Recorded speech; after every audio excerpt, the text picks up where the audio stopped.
Почитувани, Бранко Црвенковски дава лажни ветувања. Така беше цели 15 години, така и денес. Една од неговите големи лаги беше пругата кон Бугарија. Затоа денес, ние младите, решиме да му дадеме еден символичен подарок на Бранко Црвенковски. Тоа се шини.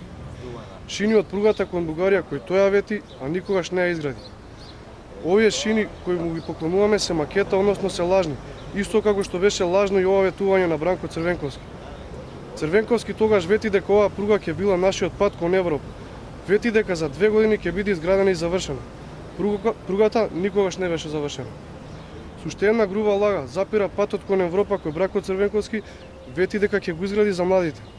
Предвидени беа 140 милиони, а потоа уште дополнителни 300 милиони марки, но ништо од тоа. Пругата која Бранко рече дека ќе биде патот кон Европа заврши во ќорсокот.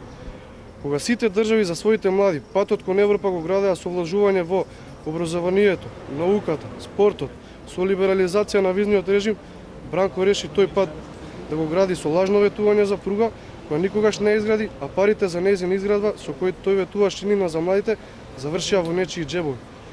Нема чесен млад човек во оваа држава кој виде добро од владењето на Бранко Црвенковски. Бранко ги уништи животите на стотици илјади граѓани, на невработените и десетиците илјади стечајци, а денес ние нивните деца и внуци со машлина и јад ги памтиме деновите кога овој човек залудно го трошеше нашето време и ја одзеди нината од нас младите. Затоа неговото време во политиката е изброено. Неговиот крај доаѓа на изборите на 5 јуни, кога ќе стигне казната од граѓаните за се она што направи и за сите лаги кои што тој ги кажа. Благодарам.